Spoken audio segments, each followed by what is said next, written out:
बिस्मिल्लाहिर्रहमानिर्रहीम, अस्सलाम वालेकुम जी। मैं नजमुल हसन बाजवा हूँ। नाज़रीन किराम, मैंने बार बार ये चीज़ें आपके सामने रखी कि एक ही पार्टी के खिलाफ मुखालिफ हवाएं हमेशा नहीं चला करती हैं। मददगार सामने आ जाया करते हैं, मदद मिल जाया करती है।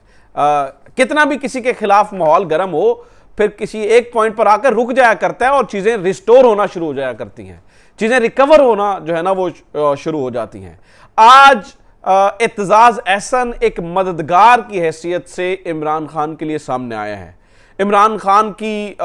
लिए शायद इस पिछले कुछ अरसे में जितनी प्रेस कॉन्फ्रेंसेस हुई हैं उनसे शायद इमरान खान को इतना नुकसान नहीं पहुंचा जितना एतजाज एहसन की इस प्रेस कॉन्फ्रेंस ने इमरान खान को फायदा पहुंचाया है। आज एतजाज एहसन ने एक ऑडियो और एक वीडियो, वैसे तो एक ऑडियो और वीडियो मुझे लगता है कि उसने इमरान खान के लिए तो गेम चेंजर ही नहीं है कि उस ऑडियो और वीडियो के ऊपर एतजाज एहसन साहब ने पूरी प्रेस कॉन्फ्रेंस की और उसमें वो निकात उठाए, वो चीजें आज एतजाज एहसन के सामने ले आए जो शायद पीटीआई के लोग भी नहीं कर सके, तहरीक इंसाफ के लोगों ने और शायद इमरान खान ने भी वो निकात नहीं उठा सके। एतजाज एहसन ने बड़ी बारीकी से वो नुकात उठाकर आज मीडिया के सामने रख दी हैं, चीजें मीडिया के सामने रख दी हैं, जैसे मुझे लगता है कि एक ही दिन में एतजाज एहसन की इस प्रेस कॉन्फ्रेंस से सबसे बड़ा फायदा हुआ। एतजाज एहसन ने क्या क्या कहा, वो 4 नुकात कौन से हैं जो एतजाज एहसन ने उठाए और इमरान खान के लिए कैसे मदद साबित हो सकती है और क्या वाकई अब इमरान खान के खिलाफ मुखालिफ हवाएं चलना बंद हो जाएंगी। आज के वीडियो में नाज़रीन किराम इन्हीं तमाम चीज़ों के ऊपर जो है वो बात करेंगे। सबसे पहले नाज़रीन किराम आज एतजाज एहसन ने पूरे मीडिया को अपने पास बुलाया और पास बुलाकर उन्होंने कहा, जो बात शुरू की, उन्होंने कहा जी एक ऑडियो है और एक वीडियो है। एक ऑडियो और वीडियो, इन दो चीज़ों के अंदर एक चीज़ बार बार डिस्कस हो रही है। सबसे पहले मैं आपके सामने क्लैरिफाई करना चाहता हूं और फिर कुछ और चीज़ें आपके सामने रखना चाहता हूं। तो एतजाज एहसन साहब ने कहा जी एक ऑडियो, एक वीडियो जिसमें यह बताया जा रहा है कि इमरान अहमद खान नियाजी, एतजाज एहसन और चीफ जस्टिस उमर अता बंदयाल नहीं गंदयाल, वो कह रहे हैं जी उस वीडियो के अंदर वो जिक्र किया जा रहा है जिसके अंदर 2 बंदे हैं, वो जिसको जिक्र कर रहे हैं, वो कह रहे हैं जी ये 1-1 करोड़ रुपए रोजाना के बांट रहे हैं और ईद के फौरी बाद एक बहुत बड़ी जो है ना वो लॉयर्स मूवमेंट चलने जा रही है जो कि इस्टेब्लिशमेंट के खिलाफ होगी, जो कि गवर्नमेंट के खिलाफ होगी और उसको जो है ना वो एतजाज एहसन साहब जो है ना वो हेड करें और एतजाज एहसन साहब इस पैसों को डिस्ट्रीब्यूट कर रहे हैं। जिसके ऊपर एतजाज एहसन ने कहा कि ये अगर ऐसा होता तो एजेंसीज को पता होता, अगर ऐसा होता तो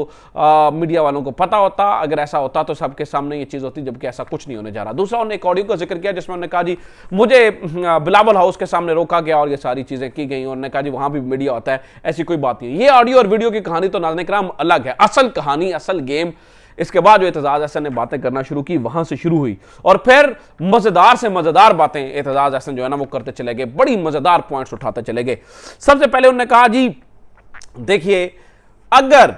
आईजी इतने होशियार हैं, इतने एक्टिव हैं, इतना जबरदस्त काम करते हैं कि जहां पर चीजें होती हैं वहां पर पहुंच जाते हैं और इस टाइम बड़े फेवरेट बच्चे हैं, हर जगह पे बहुत एक्टिव हैं, बड़ी एक्टिव हैं, बड़ी एक्टिव हैं, तो एतजाज एहसन साहब ने कहा फिर मैं ये पूछना चाहता हूं कि आईजी साहब को जब ये 9 मई का वाकया हुआ तो आईजी को तब्दील क्यों ना किया गया, क्योंकि सिक्योरिटी लैप्स तो आईजी की वजह से हुआ ना, वो बुलवाइयों को नहीं रोक सके, आईजी साहब सिक्योरिटी नहीं दे सके। अच्छा उन्होंने कहा चले अगर आईजी को आपने तब्दील नहीं किया या मुअत्तल नहीं किया तो फिर किसी एसएसपी को भी नहीं किया, किसी डीआईजी को भी नहीं किया, किसी एसपी को भी नहीं किया, किसी डीएसपी को भी नहीं किया, किसी एसएचओ को भी नहीं किया। ये क्या सीन है नाज़रीन किराम, ये कैसा नुक्ता है, ये कैसा पॉइंट है जो शायद इमरान खान ने भी नहीं उठाया या शायद तहरीक इंसाफ के जहन में भी नहीं आया। जो आज देखें ना कानूनी आदमी होता है, ठीक है, और एतजाज एहसन ने इस पॉइंट को बड़े शानदार तरीके से जो है ना वो प्रेजेंट किया और सबके सामने रखा। उन्होंने कहा जी ऐसा मुमकिन नहीं है, ठीक है, कि अगर आईजी की गलती थी और आईजी से चीज़ें ठीक नहीं हुई और उस दिन वो सिक्योरिटी नहीं दे सके और लोगों को नहीं रोक सके तो होना तो यही चाहिए और माजी में यही होता रहा है कि आप आईजी को तब्दील कर दें, आईजी को कहें भाई टाटा बाय बाय घर जाओ, लेकिन आईजी साहब को तब्दील नहीं किया गया। नंबर 1। नंबर 2 नाज़रीन किराम जो एतजाज एहसन साहब ने पॉइंट उठाया, उन्होंने कहा कि जनाब ये बात ख्वाजा साद रफीक साहब कर चुके हैं कि ख़ास केमिकल इस्तेमाल हुआ, क्योंकि जो मियाँ वाली के अंदर जहाज जला है, जहाज की जो बाहर आउटर स्किन होती है, जो बाहर उसकी परत होती है, वो इनफ्लेमेबल होती है, उसको आग जो है ना वो इस तरह से नहीं लगती है, क्योंकि जिस तरह से जहाज उड़ता है इस तरह से तो खुदा ना खास्ता जहाज को इस तरह से आग लगती हो तो ऊपर आसमान में जो है ना वो आग लग जाए। उसके लिए आपको प्रॉपर केमिकल जो है ना वो इस्तेमाल करना। ये मैं इत्तेज़ाज़ हसन साहब के पॉइंट्स आपके सामने रख रहा हूं। तो वो कहते हैं ये बात अभी ये तो ख्वाजा साद रफीक ने कही है ना, एक जो है ना वो हुकूमती वजीर कर रहे हैं ये बात अभी तक, लेकिन कोई केमिकल का पर्चा क्यों नहीं हुआ है। अभी वो हो जाए तो वो बाद में, लेकिन अभी तक की तहकीक के मुताबिक वो नहीं हो सका। तो वो केमिकल फिर किसने इस्तेमाल किया,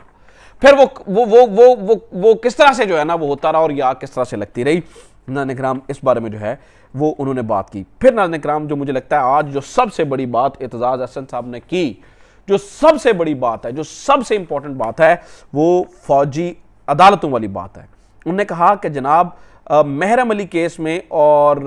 लियाकत केस के अंदर जहां पर एक दफ़ा 5 और एक दफ़ा 11 जज बैठे थे और सुप्रीम कोर्ट का यह फैसला है कि पाकिस्तान का आइन के अंदर फौजी अदालतों की गुंजाइश नहीं है, फौजी अदालतें नहीं कायम हो सकती हैं। इसके ऊपर उन्होंने कहा, अब मैं ये बता रहा हूं ना कि ये वो पॉइंट है शायद जो इमरान खान भी नहीं उठा सके, शायद इमरान खान भी वो चीजें हाईलाइट नहीं कर सके जो आज इत्तेज़ाज़ हसन ने कर दिखाई हैं। तो वो कहते हैं कि जनाब उन्होंने इस बारे में जिक्र किया। वो कहते हैं कि ये जो है ना वो केसेस नहीं हो सकते हैं और ये फौजी अदालतों के अंदर जो है ना वो मामलात नहीं चल सकते हैं। अच्छा, तो फिर वो कहते हैं जनाब के 2014 के अंदर जब वो पेशावर वाला वाक़या हुआ था तो हमने आइन के अंदर एक सनसेट क्लॉज डाली थी, यानी कि जिसने 2 साल के बाद गुरूब हो जाना होता है, जिसने 2 साल के बाद ख़त्म हो जाना होता है, ऐसी क्लॉज डाली गई थी 2015 के अंदर, जिसने 2017 में ख़त्म हो जाना था और फिर फौजी अदालतें चली थी उन लोगों को जो है ना वो कैफरे किरदार तक पहुंचाने के लिए।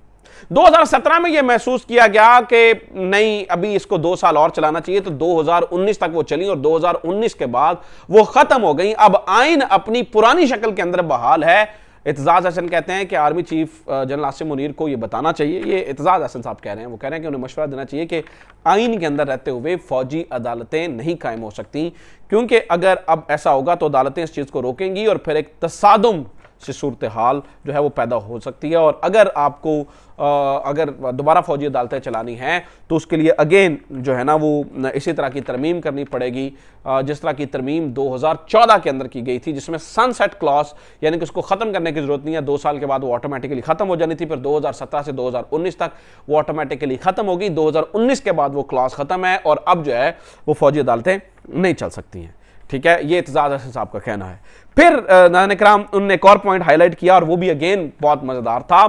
उन्होंने कहा जी निगरानों का क्या काम होता है। निगरानों का काम तो ये होता है कि आप जो है ना वो गैर जानिबदार रहें, लेकिन ये निगरान जो है वो इतने जानिबदार इतने जानिबदार इतने जानिबदार इतने जानिबदार है जिसका हिसाब नहीं है। यानी कि ये प्रेस कॉन्फ्रेंसेस करते हुए पाए जाते हैं, ये तो प्रेस कॉन्फ्रेंसेस करते रहते हैं कि जैसे यास्मीन राशिद साहबा का केस हो या परवेज लाई साहब का केस हो, तो ये तो जजेस के खिलाफ जो है ना वो प्रेस कॉन्फ्रेंसेस कर रहे हैं। फिर नाज़रीन इकराम उन्होंने ये भी कहा कि इमरान खान का वोट बैंक कभी नहीं टूटेगा। ठीक है, इमरान खान का, बल्कि इमरान खान को तो मरियम नवाज का शुक्रिया अदा करना चाहिए कि वो कंसोलिडेट किए हुए हैं और इमरान खान का जो वोट बैंक है वो बढ़ता चला जा रहा है और उसके पीछे जो है वो मरियम नवाज साहबा जो है ना उसको कार फरमा है और उनकी वजह से ये वोट बैंक बढ़ रहा है। और आखिरी बात उन्होंने कही जो इत्तेज़ाज़ हसन साहब ने की, जो पॉइंट उठाए गए, उन्होंने कहा जनाब चीफ जस्टिस साहब ये कहते हैं, चीफ जस्टिस उमर अताब बंदयाल ये कहते हैं कि जनाब तमाम जमातें मिलकर आपस में फ़ैसला कर लें तो हम इसमें कोई सूरत हाल पैदा कर सकते हैं। इसके ऊपर इत्तेज़ाज़ हसन साहब ने कहा चीफ जस्टिस साहब आप नहीं कर सकते हैं, आप कौन होते हैं ये करने वाले, आइन कुछ और कहता है, आइन जो कहता है आपको वो करना पड़ेगा, आप क्यों कर सकते हैं, आप नहीं कर सकते हैं। तो आज ये बातें नाज़रीन इकराम ये ऐसी बातें हैं जो मुझे लगता है कि शायद तहरीक इंसाफ इतना अच्छे तरीके से प्ले नहीं कर सकी, जो इत्तेज़ाज़ हसन साहब एक मददगार की हैसियत से सामने आए हैं और इन छोटी छोटी गलतियों को उन्होंने हाईलाइट किया और एक बहुत बड़ा जो है ना वो केस बना के पीटीआई को दे दिया है, जिससे पे अगर वो अच्छे तरीके से चले तो एक बड़ा फ़ायदा पीटीआई को हो सकता है। So this is from today's episode. उम्मीद करता हूँ ये वीडियो आपके लिए इन्फॉर्मेटिव रही होगी। अपना ख्याल रखिए। खुदा हाफिज़। पाकिस्तान जिंदाबाद।